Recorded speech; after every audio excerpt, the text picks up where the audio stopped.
The envelope came on a Wednesday. Heavy stock, embossed gold letters, sealed like a royal decree.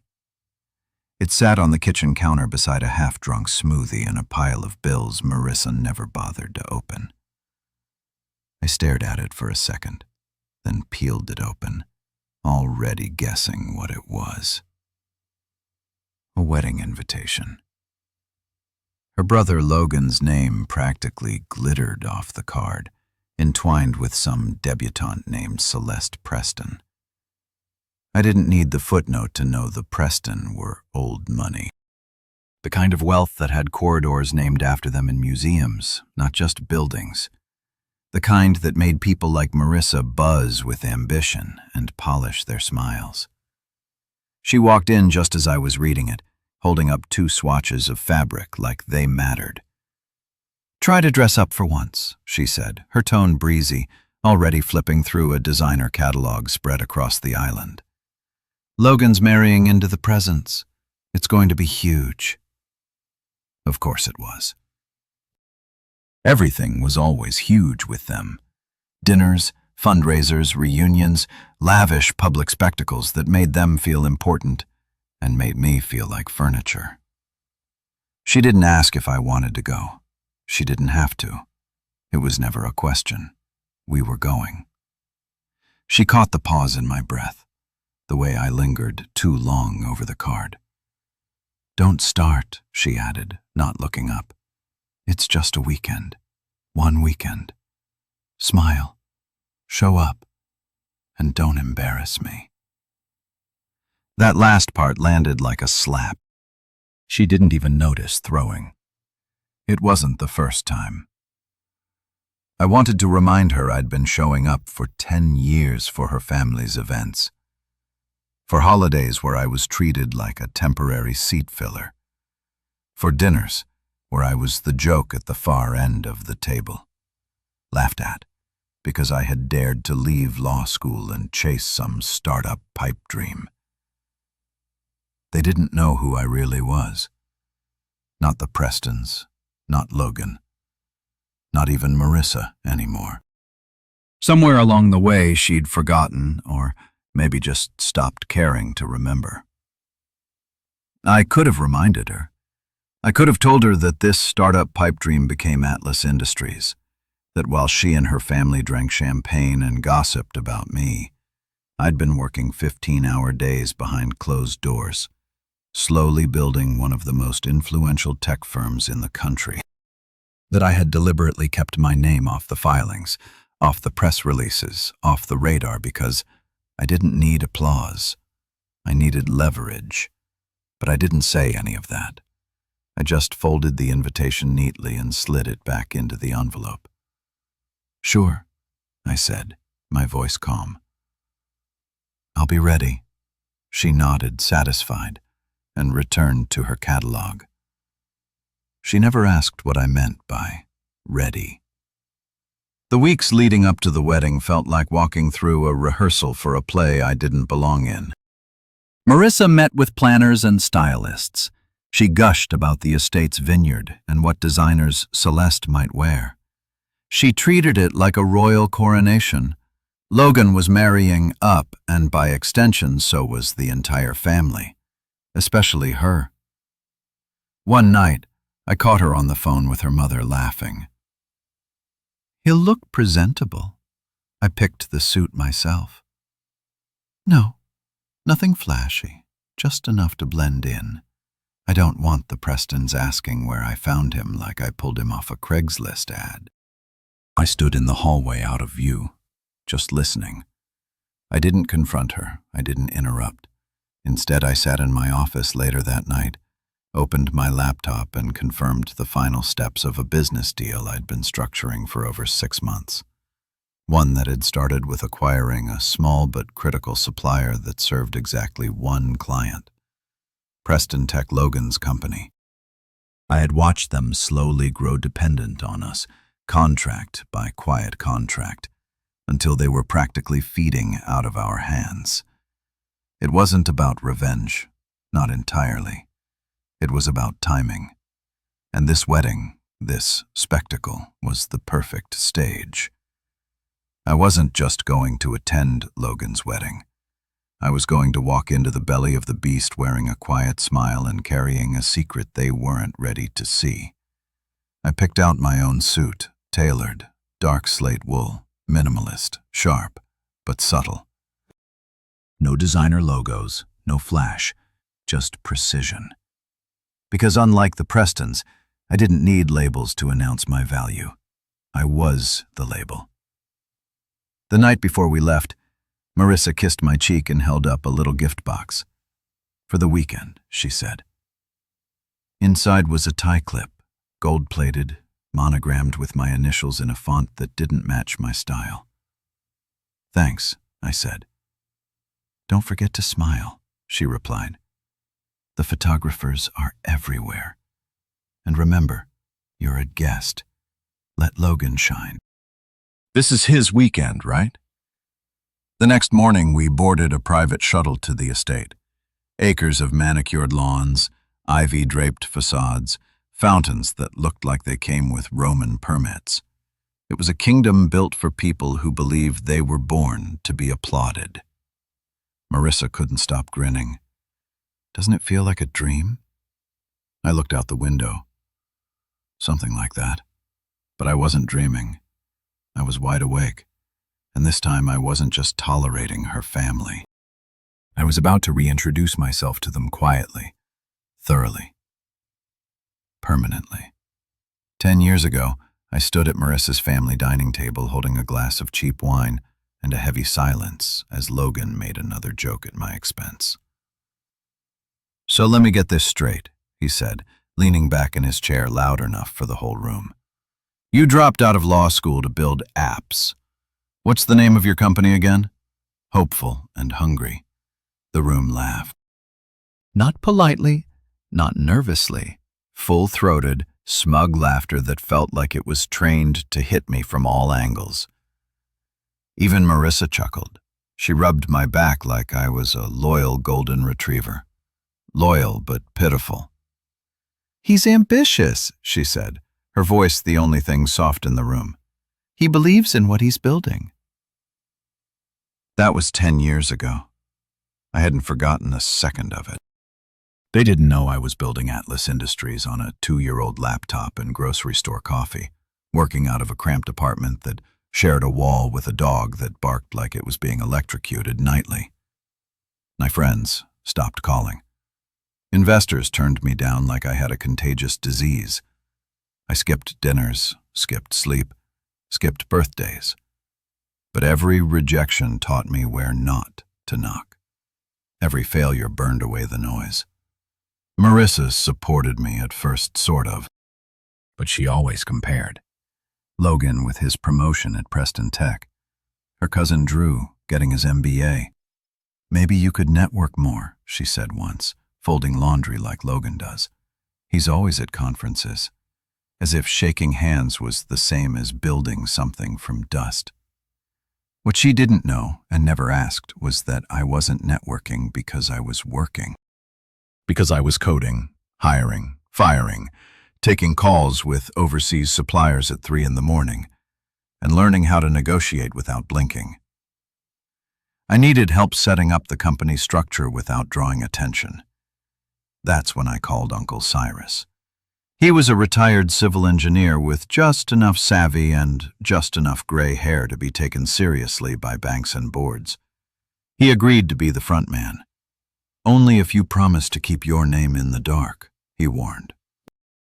"If people know who really owns this thing, they'll come for your throat before your first real quarter."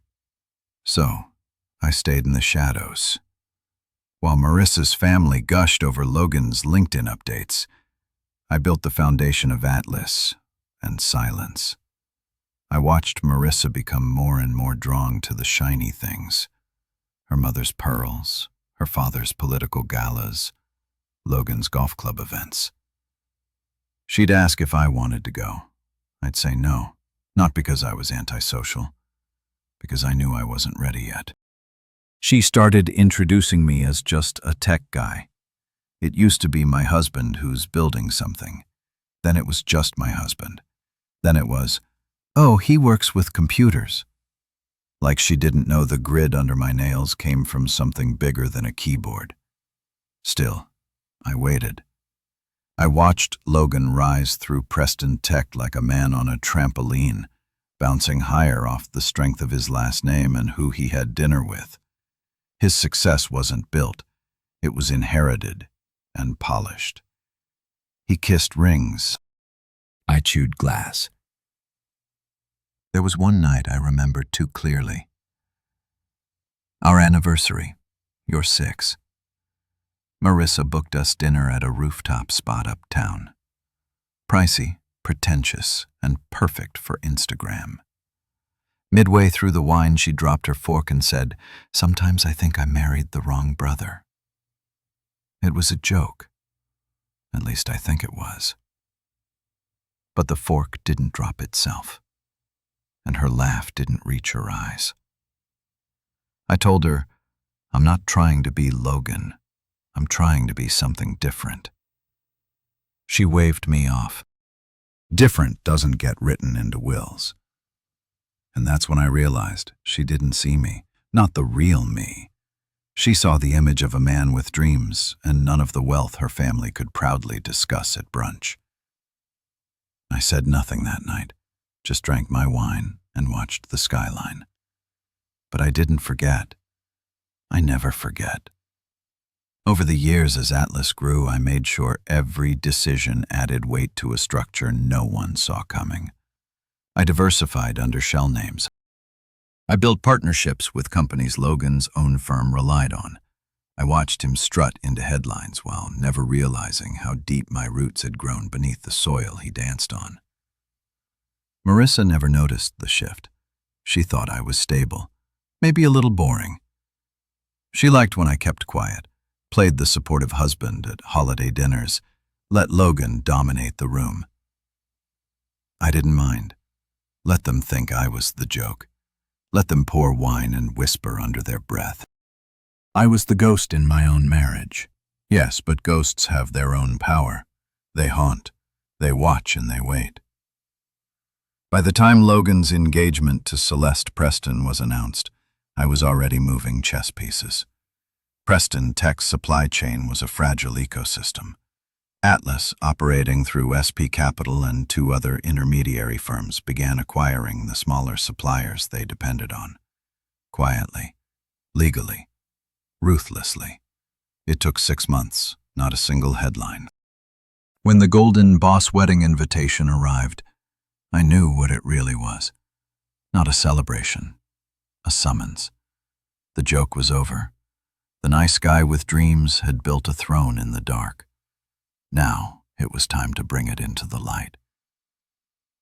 The morning of the wedding arrived, dressed in pastel silk and arrogance. I stood in front of the mirror, adjusting the cuffs on my slate gray suit. The one Marissa said was too understated for a wedding of this caliber. She wanted me in something loud, something shiny enough to pass her family's inspection. But I didn't dress for their approval. I dressed for control.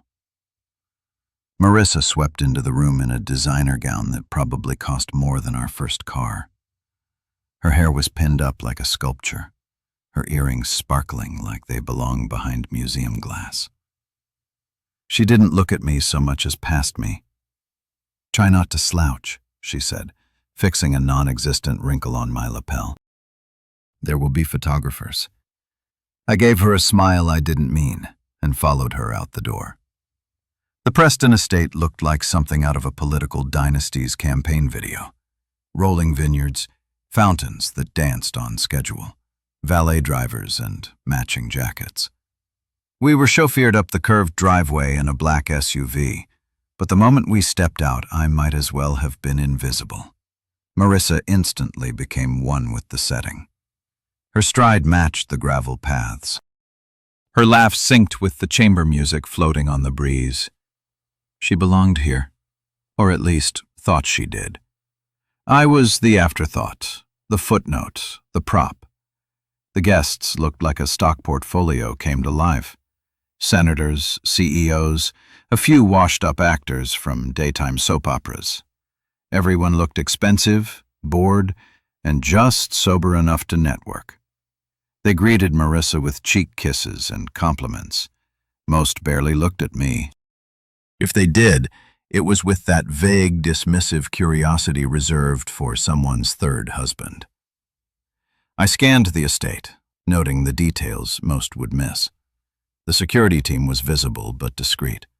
The catering company wore branded lapel pins. Photographers moved like shadows, capturing curated moments. And somewhere behind the marble columns and glass walls, the Preston family waited. When we entered the reception hall, Marissa was whisked away by her mother and two aunts like a debutante at her final showing. No goodbye, no glance. I was left to trail behind, unclaimed. My name wasn't on the immediate family registry. Instead, I found myself redirected by a frazzled event planner who looked me up and down, then pointed to the third row. Third row. Not the front with Marissa. Not with Logan and the wedding party. Not even with her cousins and distant relatives.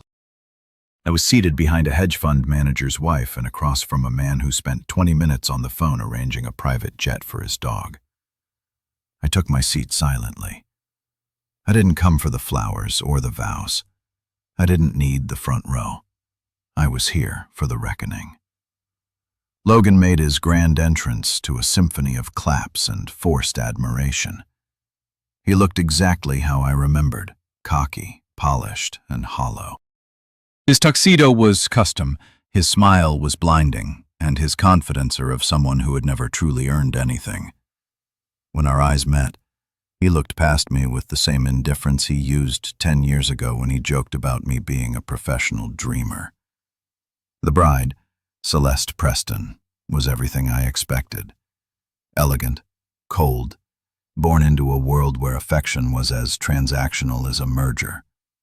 She clung to Logan like she already regretted the contract they were signing. Her family watched the ceremony with proud, empty smiles.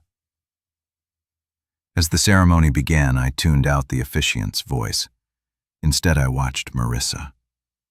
She sat in the front row, shoulders straight, smile frozen. She glanced back once. Her eyes landed on me, hesitant, expectant. She had no idea. The vows ended. Applause thundered like cannon fire. Drones flew overhead, capturing the moment. Photographers rushed the aisle like paparazzi chasing a scandal. Champagne was passed before the couple even kissed. At the reception, I drifted through the crowd like a ghost. Marissa laughed with Logan's friends, never introducing me once. Her father gave me a half-hearted nod, the kind that acknowledged presence, not personhood. I found a quiet spot near a marble pillar and watched it all unfold. The power games, the alliances, the whispered deals between drinks. And still, they didn't know who I was. They knew me as Marissa's husband, a man too quiet to be important, a man who'd once been the joke at the dinner table. But that was about to change. I checked my watch, then checked my phone. A message blinked across the screen from Cyrus. All set. Your call when ready. I didn't press send. Not yet. Timing mattered. Logan walked past me, laughing with two men in tailored suits. He didn't look at me. Not once. It was as if I was part of the staff. Maybe the IT guy who came to fix the Wi-Fi. Good. Let them underestimate me. It was what I counted on. The DJ switched to a slower tempo. Couples filtered onto the dance floor. The Preston patriarch gave a short speech about legacy and tradition. Logan followed with a speech about innovation and forging new futures together. I sipped my drink and listened closely. Every word was a mirror, hollow, reflective, empty underneath the shine. When the applause ended, Logan raised his glass and said, "To new beginnings." I smiled. Oh yes, new beginnings indeed. But this wasn't his. It was mine, and tomorrow the masks would fall. I should have known better than to look for a place card at all. The reception was a sprawling affair spread across 2 levels of the Preston estate, a ballroom above with gold-trimmed everything and a view of the vineyard, and a tinted garden area below, supposedly for the overflow guests. They made it sound elegant. It wasn't. It was a polite way of saying, "You're not one of us." I combed through the main hall tables first, ignoring the stares of guests who clearly didn't recognize me. That was the theme of the day, blending into expensive furniture. I scanned each card row by row, expecting at least a mercy seat near Marissa's extended family. Nothing. I searched again, slower this time. Still nothing. Then came the notch. "Looking for your seat." Logan's voice was a rusted knife, familiar and jagged. He stood beside me, drinking hand, tie slightly loosened like he owned the oxygen in the room. The smirk on his face hadn't changed since that night he called me a dropout with delusions. "There's a table out back," he added, gesturing with his chin toward the lower tier. "Where the hell eats?"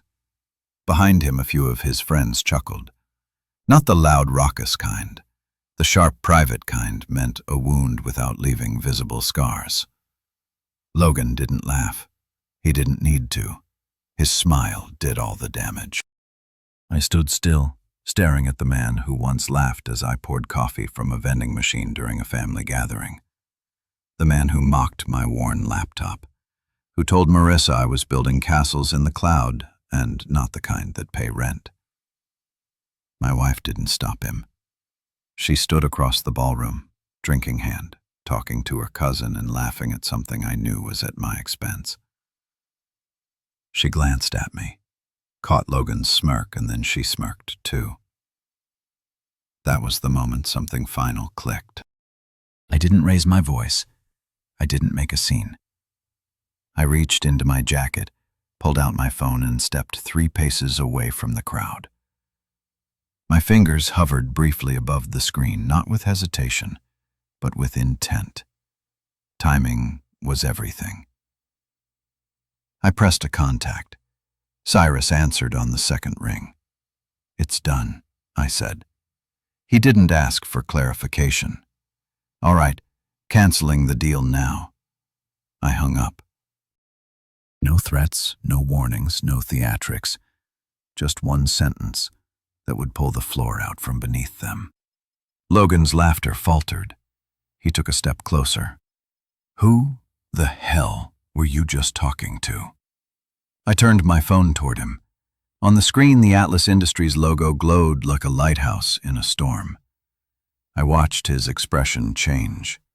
Confusion, realization, then horror. "The $50 million semiconductor contract," I said calmly. "The one keeping Preston Tech breathing. It's gone." "What?" he barked. "You can't." I just did. His grip tightened around his glass. His jaw twitched. "You don't even work in semiconductors." "No," I said. "I own the company that owns the company that supplies the company you depend on." It took him a few seconds to connect the dots. I could almost see the gears grinding, the failed suppliers they tried to replace over the past few months. The weird delays, the sudden price hikes, the obscure holding company SP Capital that emerged from nowhere, the shelf firms, the quiet acquisitions. All roads led to Atlas, and all of Atlas led to me. Marissa was walking over now, her heels ticking against the marble like a clock winding down. "What's going on?" she asked, but her eyes were already locked on my phone screen. I saw the moment she realized. Her lips parted, but no words came. She turned pale. The same Marissa who told me to smile for the photographers. The same Marissa who introduced me as just a tech guy. The same woman who once said she envied Celeste for marrying a man with direction. She'd married one too. She just never bothered to look close enough. You. Logan's voice cracked. You're behind Atlas. I nodded. He stared at me like I'd betrayed a script everyone else had agreed to follow. In his world, I was supposed to be harmless. Background noise. The guy who held Marissa's coat and paid for the valet. But now the joke had a face, and it wasn't laughing. I told you. I said to Marissa, I didn't need to be in the spotlight. I just needed the right moment. Panic moved like a ripple through the room. Phones came out. I started. Someone whispered, "Is that the guy from Atlas?" A woman clutched her husband's arm. Waiters paused mid-pour. The string quartet song stumbled. I walked toward the overflow area Logan had mocked and found my place card. Table 19, Staff Overflow, it read. I picked it up, examined the elegant calligraphy like it was a relic. Then I pocketed it. Logan was still frozen. Marissa stood beside him, her mouth moving but no sound coming out. I took one last look at them. The golden boy with no spine, and the woman who mistook silence for weakness, and walked back toward the garden. I wasn't just attending the wedding anymore. I was rewriting the guest list. And this time, I didn't need an invitation. The thing about power is this: it doesn't always walk and wearing a crown.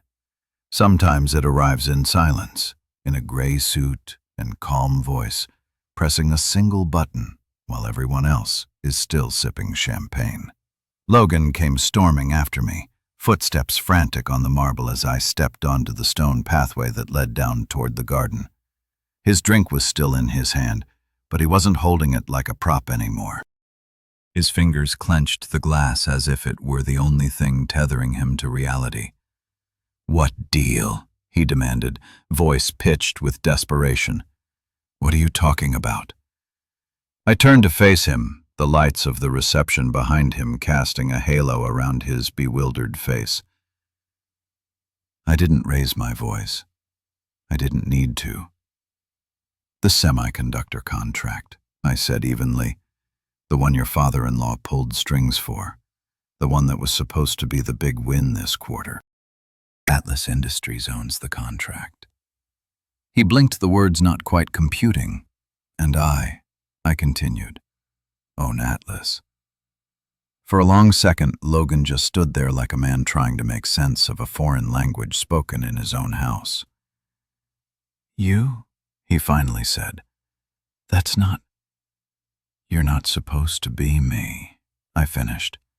"Supposed to be the joke, the dropout with a laptop." Behind him, a few guests had followed. They lingered by the entrance, pretending to admire the garden lights, but I could see their ears twitching. Phones out, whispers spreading like wildfire. "You're lying," Logan said, but his voice had lost its edge. It trembled now. I kept my name off public filings. Uncle Cyrus was the face while I built the spine. You remember him, right? The quiet one who never said much at dinners. You all assumed he was some harmless retiree. He took a step back. The wheels in his head were finally catching up. I could see it. Every failed negotiation in the past 6 months, every delay from their trusted vendors, every merger they couldn't block because it came from names they didn't recognize. The entire chessboard had been rearranged behind his back. "You sabotaged us." "No," I corrected. "I outmaneuvered you. You built your career on inherited contacts and family handshakes. I built mine on data, grit, and knowing how to move without being seen." More guests trickled into the garden.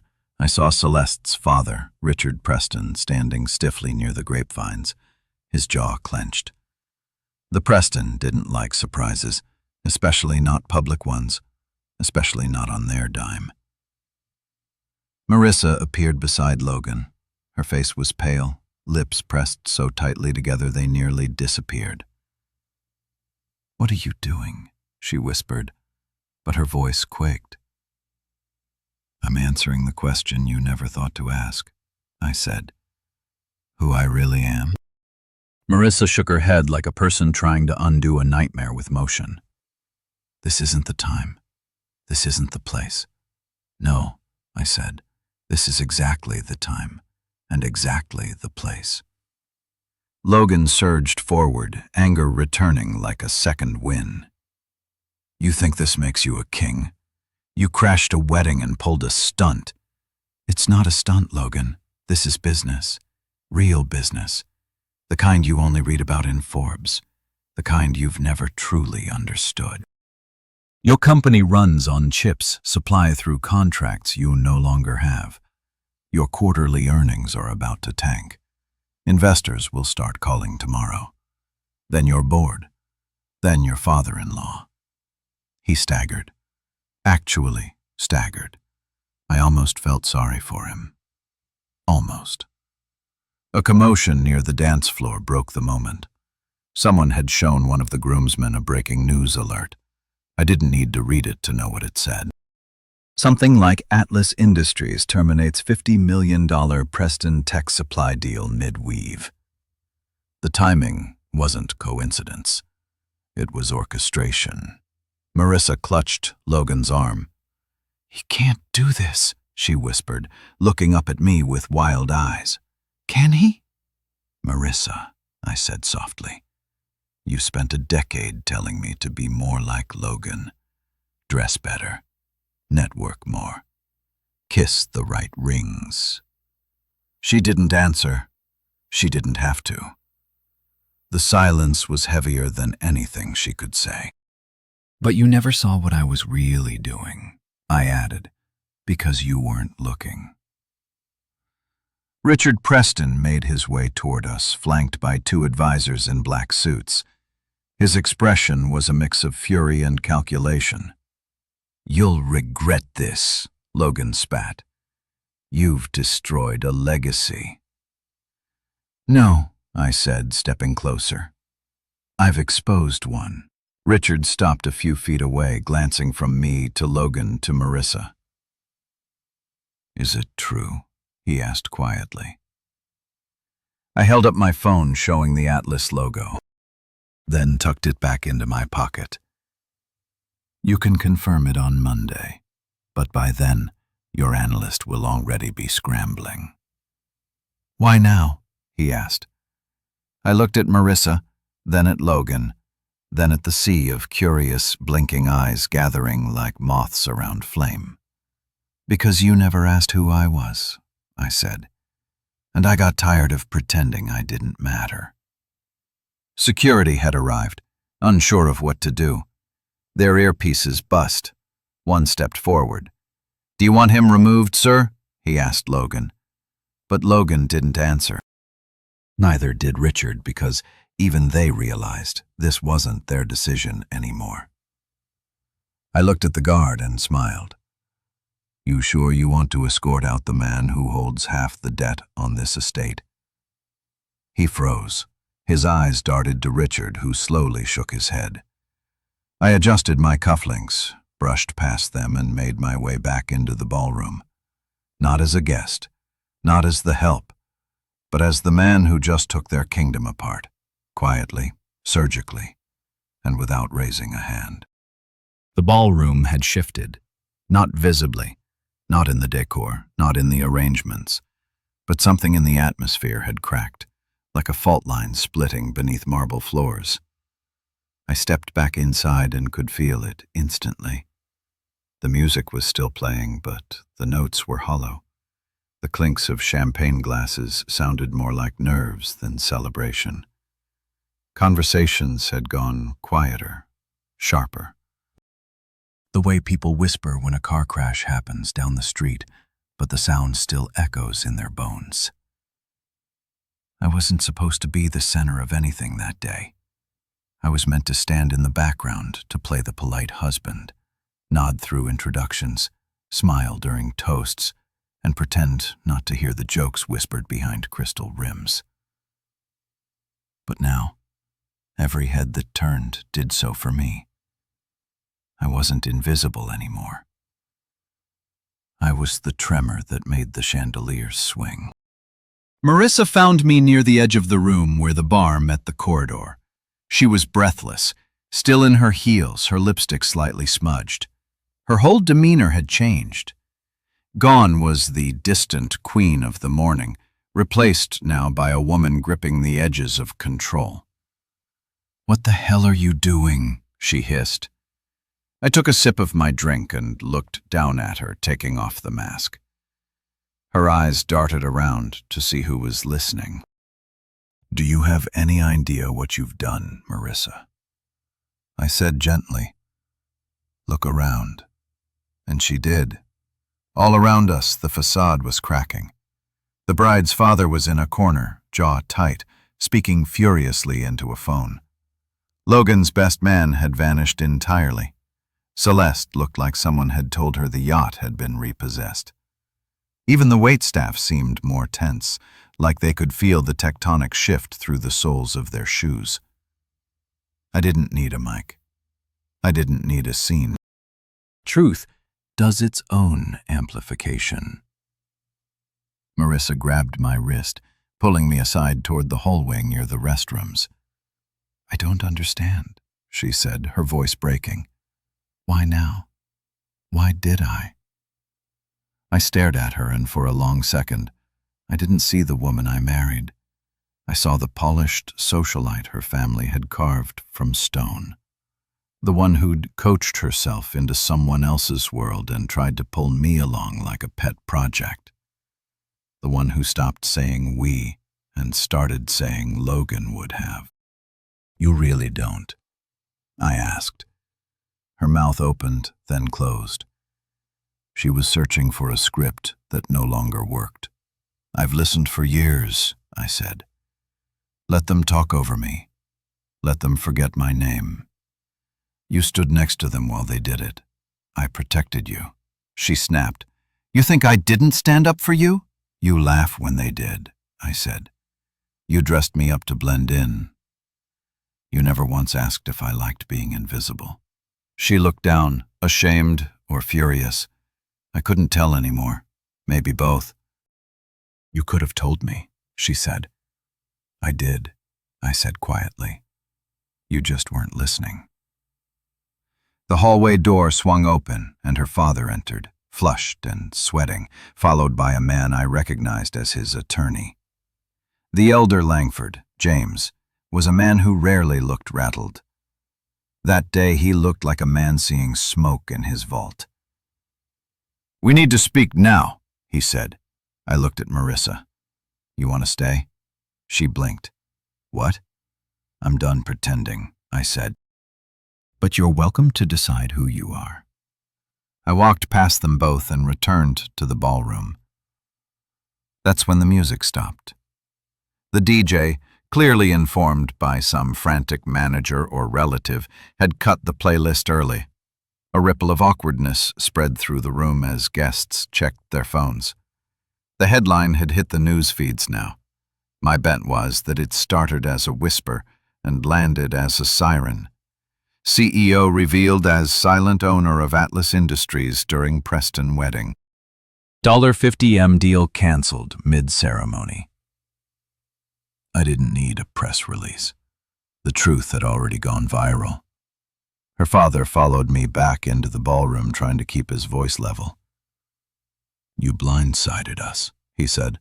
"No," I replied. "I walked through the front door. You just never bothered to check who was holding the keys. Do you know how this will look? Like the truth?"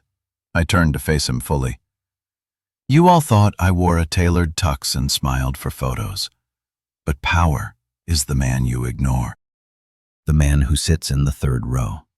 The man your son mocks, your daughter barely defends. The one who listens."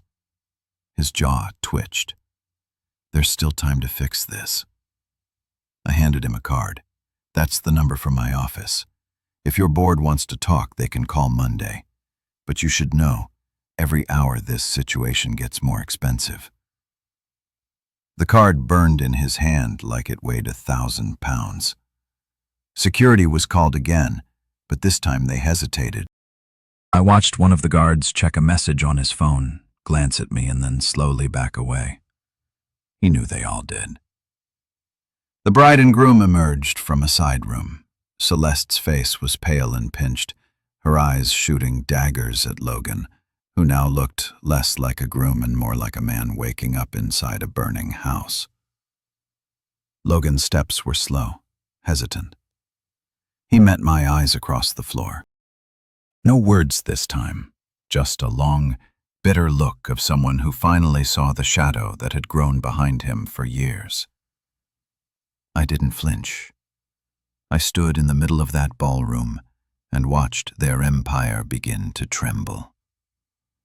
The decorations, the guests, the polite lies, all of it unraveling thread by thread. And I didn't raise a finger, because real power, it doesn't roar. It arrives calmly and waits for silence. The ballroom had shifted. Not visibly, not in the decor, not in the arrangements, but something in the atmosphere had cracked, like a fault line splitting beneath marble floors. I stepped back inside and could feel it instantly. The music was still playing, but the notes were hollow. The clinks of champagne glasses sounded more like nerves than celebration. Conversations had gone quieter, sharper. The way people whisper when a car crash happens down the street, but the sound still echoes in their bones. I wasn't supposed to be the center of anything that day. I was meant to stand in the background, to play the polite husband, nod through introductions, smile during toasts, and pretend not to hear the jokes whispered behind crystal rims. But now every head that turned did so for me. I wasn't invisible anymore. I was the trimmer that made the chandeliers swing. Marissa found me near the edge of the room where the bar met the corridor. She was breathless, still in her heels, her lipstick slightly smudged. Her whole demeanor had changed. Gone was the distant queen of the morning, replaced now by a woman gripping the edges of control. "What the hell are you doing?" she hissed. I took a sip of my drink and looked down at her. Taking off the mask, her eyes darted around to see who was listening. "Do you have any idea what you've done?" "Marissa," I said gently, "look around." And she did. All around us, the facade was cracking. The bride's father was in a corner, jaw tight, speaking furiously into a phone. Logan's best man had vanished entirely. Celeste looked like someone had told her the yacht had been repossessed. Even the waitstaff seemed more tense, like they could feel the tectonic shift through the soles of their shoes.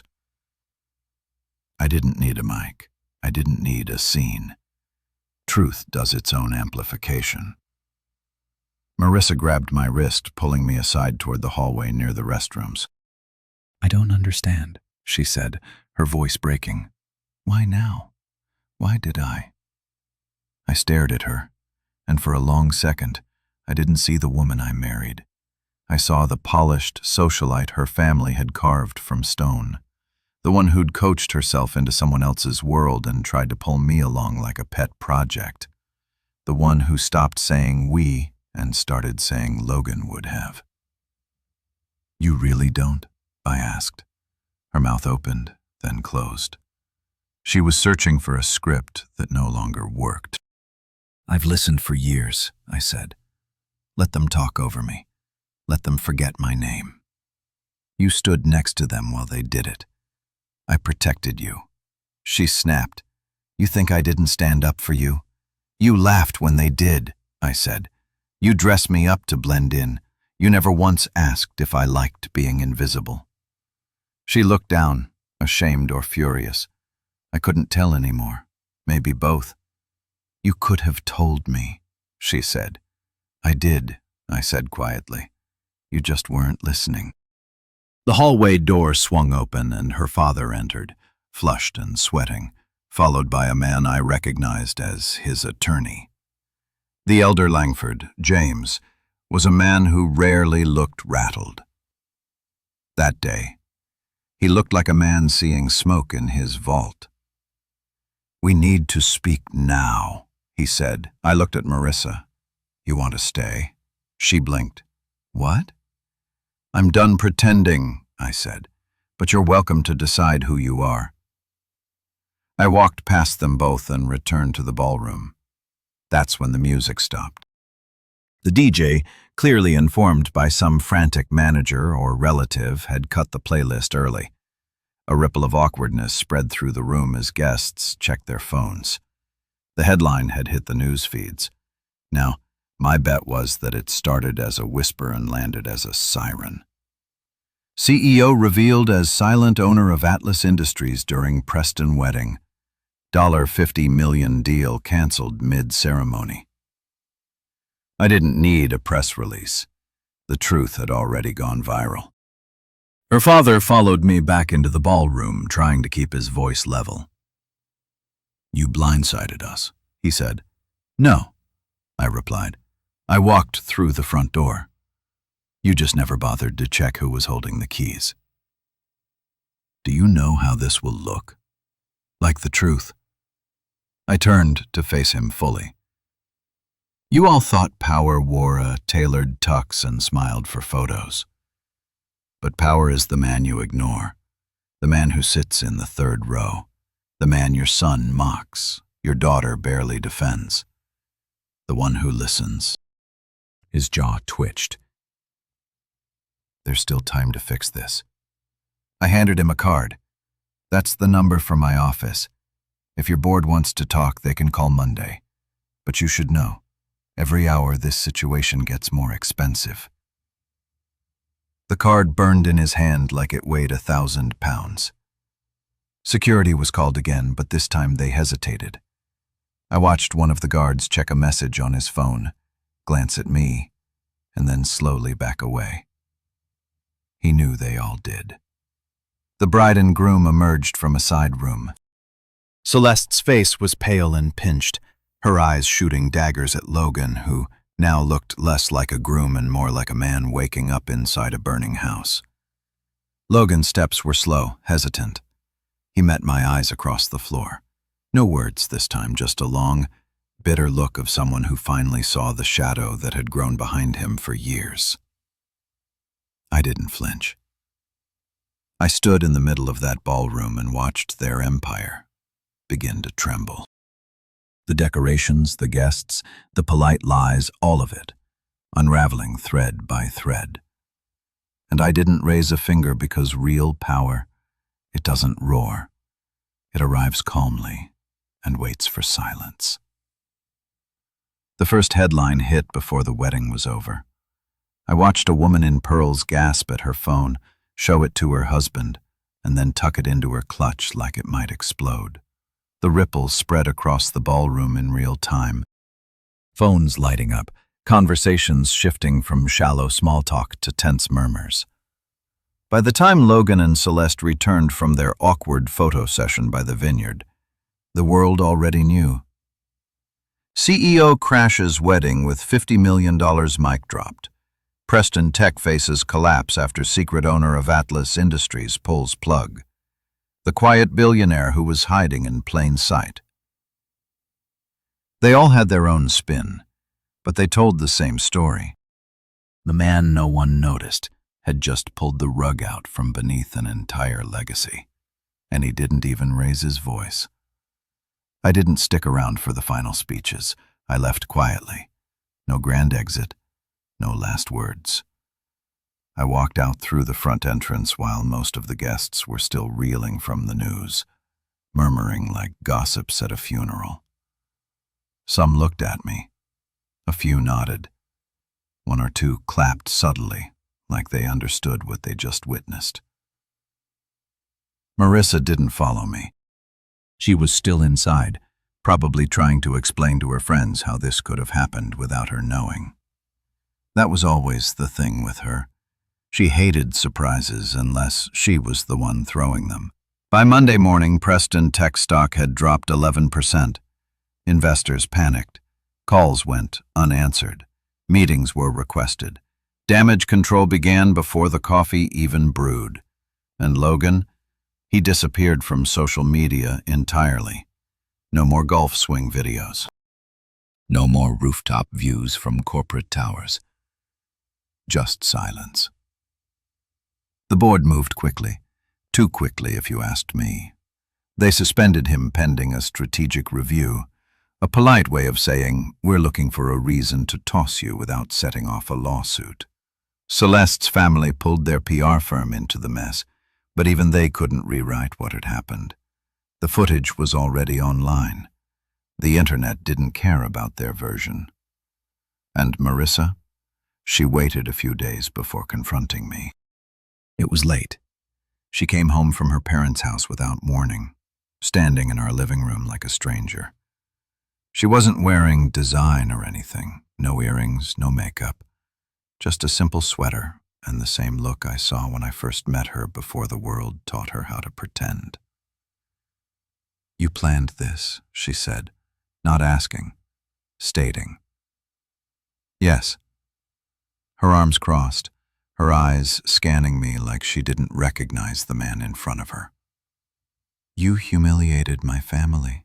No, I said, standing. I revealed them. They're ruined. I stepped closer. They ruined themselves the moment they thought power only lived in their circle. The moment they laughed at a man trying to build something from nothing. The moment you stopped seeing me as your husband and started seeing me as the help. She looked away, jaw clenched. You could have warned me. I did, I said quietly. You just weren't listening. You never asked who I was becoming. You were too busy polishing your image to notice the man standing beside you. Silence filled the space between us like smoke. She exhaled slowly. We can fix this. No, I said. You mean hide this? There's nothing to fix. This is the truth. Finally. Her eyes watered, but she didn't cry. Not yet. I stood by you. I shook my head. You stood beside me when it was convenient. But when your family laughed, you laughed too. When I succeeded, you stayed silent. And when I finally took control, you flinched. The tears came. Then, quiet, frustrated once. She tried to speak but gave up halfway through the sentence. I filed for separation this morning. I added gently, it's already with the lawyer. That broke something in her. You're destroying everything, she snapped. No, I replied, voice steady. I'm freeing myself from it. She left that night, took nothing but her purse and a key I later found sitting on the marble counter. She didn't call, didn't text, and I didn't reach out. The next few weeks were strange, quiet. My phone rang nonstop. Reporters, investors, curious executives trying to figure out who I really was. I declined every interview. I had nothing to prove to strangers. The only calls I returned were the ones that mattered. My lawyer handled the divorce filing discreetly. There was little to split. The home was mine. The investments were shielded. She had access to a joint account, but I let it go. I didn't want her money. I wanted peace. She tried once, just once, to appeal to the past. She left a message late one night. We had something once before all of this. I played it once, deleted it after because she was right. We had something once, but it wasn't this, and it wasn't now. My assistant walked in the next morning with an article in her hand. You've gone viral, she said, laughing lightly. People are calling you the polite avenger. I shrugged. They love a headline. But this one, she said. This one feels different, like justice. I didn't answer. I didn't need to. Justice wasn't what I wanted. Just clarity. Just honesty. Just the chance to stand in a room full of people who never saw me and finally let them look. And now they saw everything. The first place I went after filing the paperwork wasn't a lawyer's office. It wasn't some glass-walled boardroom or coastal retreat. It was my mother's house. She still lived in the same one-story sun-drenched bungalow she and my father bought in the 80s, back when hope could be financed with grit and a handshake. The lawn was overgrown and the mailbox leaned a little to the left, but the smell of warm bread still greeted you at the door. So did the creak in the floorboards near the kitchen table. When she opened the door, she didn't say anything. She just looked at me for a long second and then pulled me into one of those hugs only mothers know how to give. Tight, unfiltered, and filled with a language no one else speaks. She stepped back, gave me a once-over. You look tired. I nodded.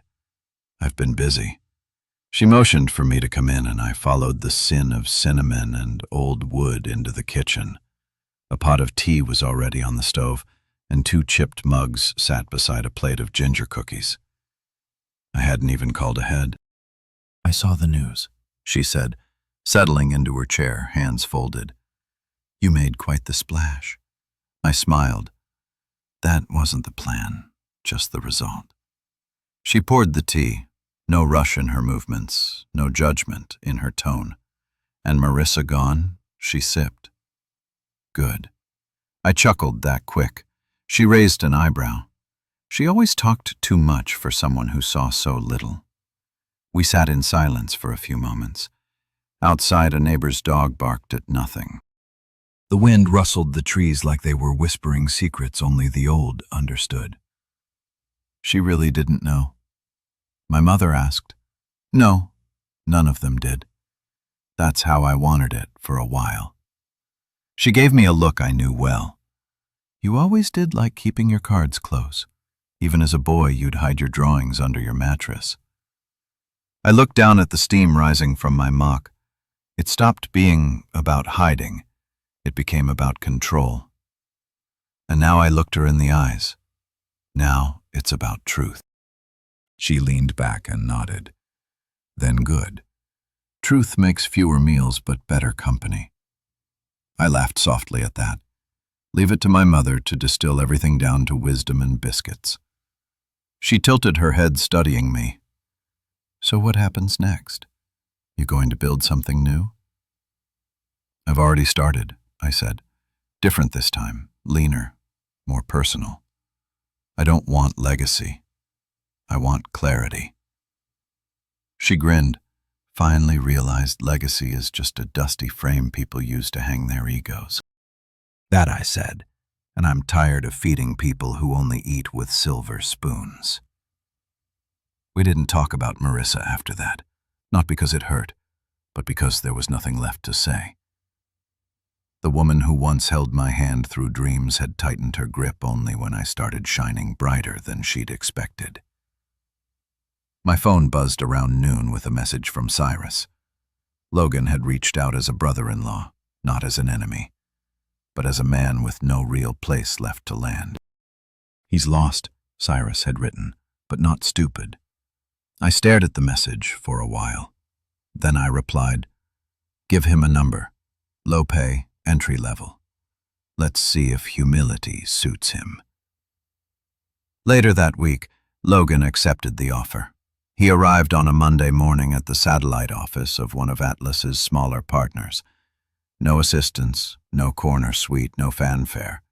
He wore a shirt too expensive for the role and a face too proud for the chair he was assigned. But he showed up. Day 1, no skipping the line, no back doors.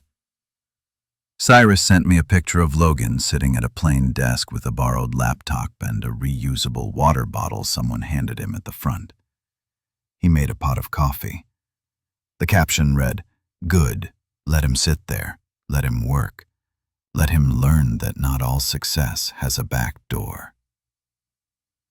Marissa, meanwhile, moved back in with her parents. I didn't ask for updates, but the internet never sleeps. A distant cousin of hers posted a story. No driver, no invites, no gala appearances. Just her in a faded hoodie walking into a boutique alone. I didn't smile. I didn't gloat. I simply turned off the phone. My world was quieter now. Not empty, just intentional. I spent more time at my mother's house in the weeks that followed. Sometimes we didn't talk at all. We just sat on the porch as the sun dipped behind the trees, our chairs rocking in unison. Our lives finally synced again. One day I brought her a framed photo. It was a simple shot.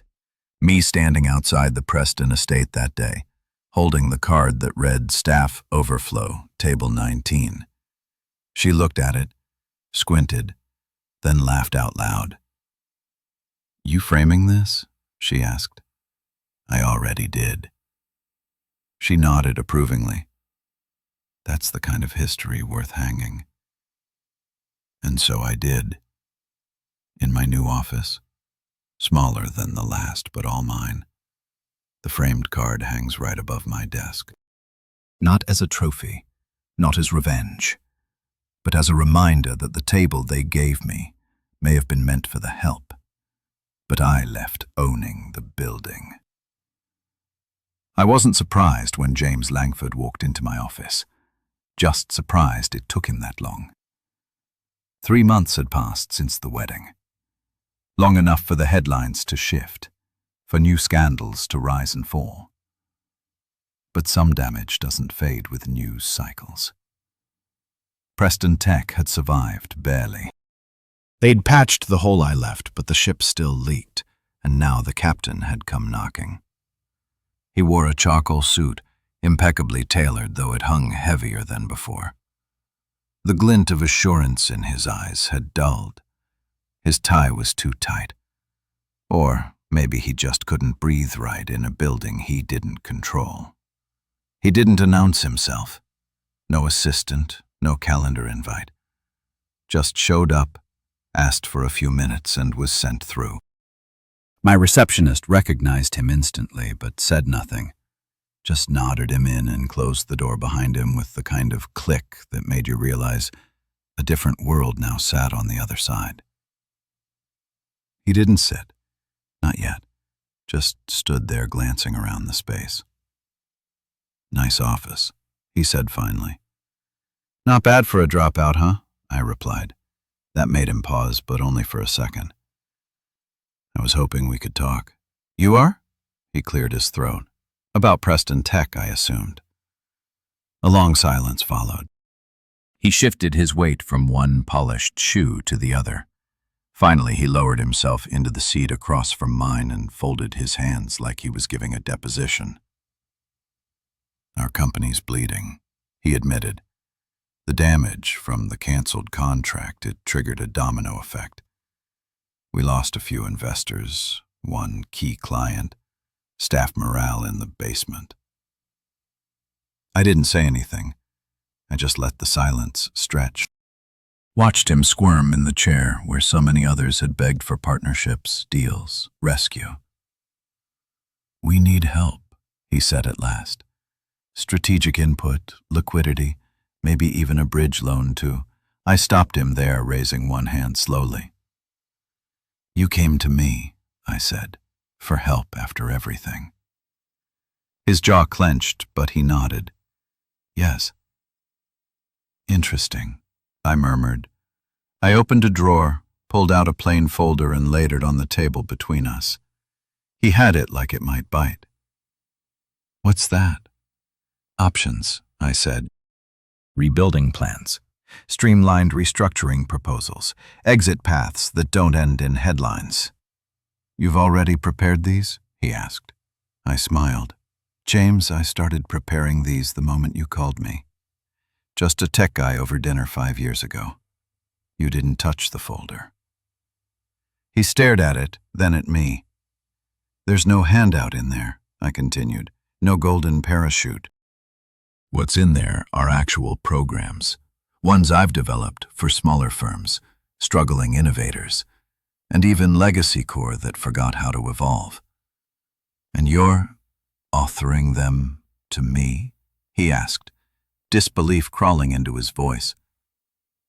"I'm offering you the same thing I offered them. Structure, not favors." He reached slowly for the folder and opened it. His fingers trembled slightly as he turned the pages. It was all there. Graphs, terms, options for asset reallocation, proposals for tech integration, cost-cutting measures that didn't bleed out the future. "No one's going to know we came to you," he asked, voice low. "Unless you give them a reason to," I said. "I don't trade in shame, just accountability." He closed the folder but didn't speak. The weight of his pride sat heavy between us. "You thought power was about appearance," I said, voice calm. "And I'll let you think that for years, because I needed time. But now you're in my building, sitting in my chair, asking for my help. That's not revenge. That's a circle closing." He looked up then. For a moment, I saw something rare in his eyes. Respect, hard-earned, late, but real. "I underestimated you," he said. "You all did," I replied. "But that's why I won't give you a bailout, because I know what that does to people like you." He nodded slowly, and Logan working. His brows rose. I gave him a desk and a laptop. If he wants to earn something, he'll learn how. James stood, folder in hand. "Thank you," he said. "Don't thank me. I'm not doing this for you. I'm doing it for the company, for the workers you toss aside to save your name." He hesitated at the door. "You're not cruel." "No," I said, leaning back in my chair. "I'm surgical." He left with a bow head. After he was gone, I stood and walked to the frame place card hanging on the wall.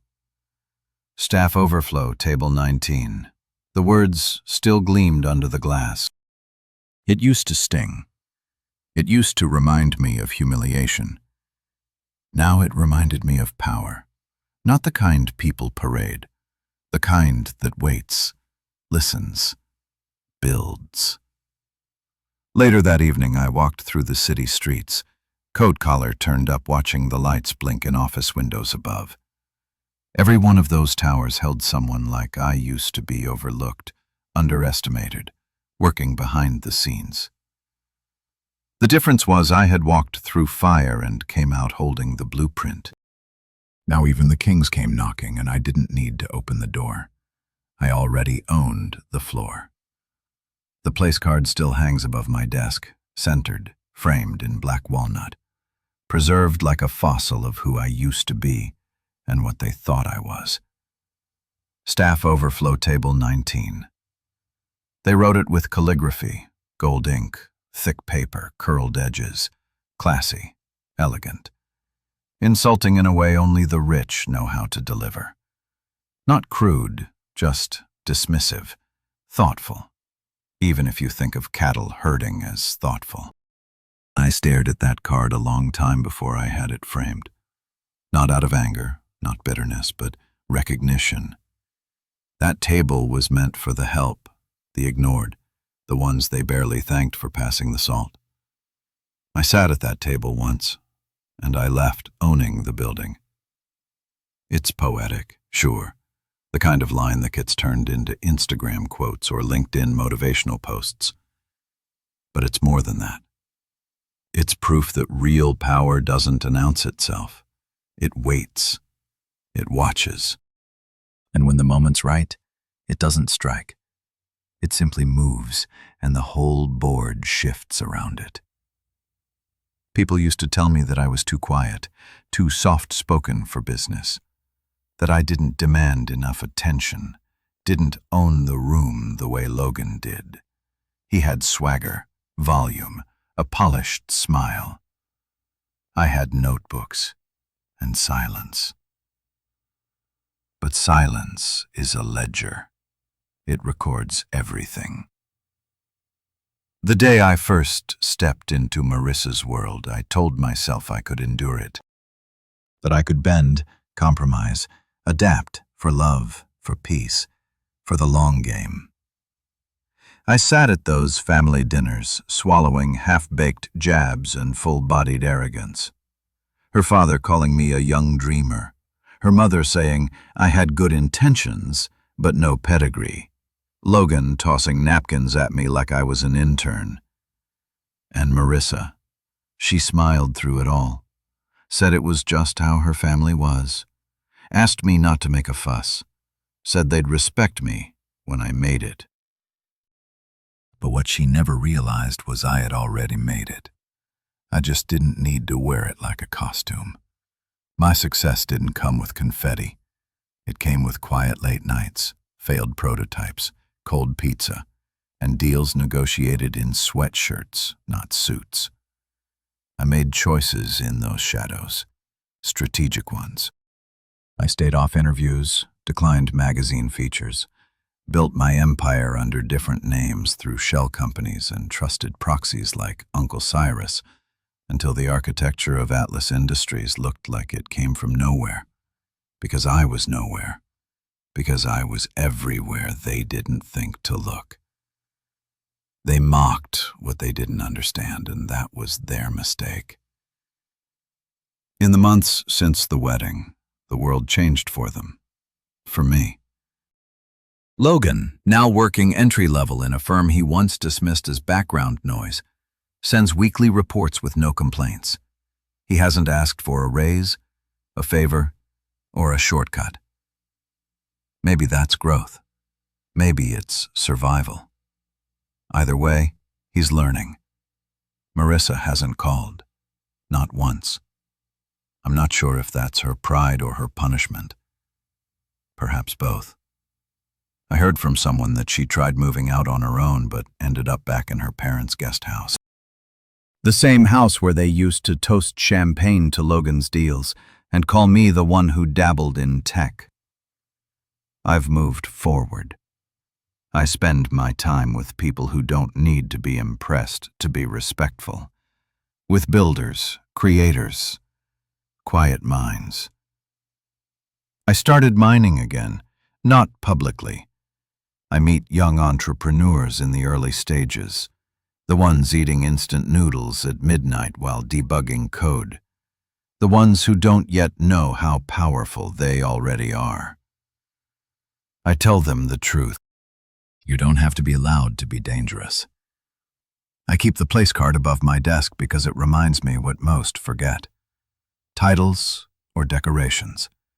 Power is leverage and dignity. That's not handed to you. You claim it, quietly, firmly, without begging. I remember walking through the Preston estate that day, past the marble staircases and gilded mirrors. Every inch of that place told a story of inherited wealth, but none of it prepared them for someone like me, a man who had nothing to prove but everything to reclaim. They wanted me to stay in the kitchen, the background, the overflow. But the thing about the kitchen is, that's where the fire lives. That's where the heat comes from. That's where things are made, broken down, tested, refined. While they toasted champagne, I was learning how to wield flame. Now, I don't wait for permission to speak. I write the agenda. I've kept my company private. No press tours, no exposés, just action. We've launched 2 new initiatives focused on education and microloans for underrepresented founders. Not as charity, as investment. I don't want to rescue people, I want to equip them. And every time someone sits across from me, nervous, hopeful, underdressed by society standards, I smile because I've been them, because I am them. I had dinner last week with my mother again. Same kitchen, same tea. She noticed the watch I was wearing and asked if it was new. It's old, I told her. Just finally fits. She smiled and said, "Good. Some things take time." That's all this was. Time, patience, precision. I stood in the shadows long enough for them to forget I had a match. And now they eat at tables I own, and I sit wherever I damn well please.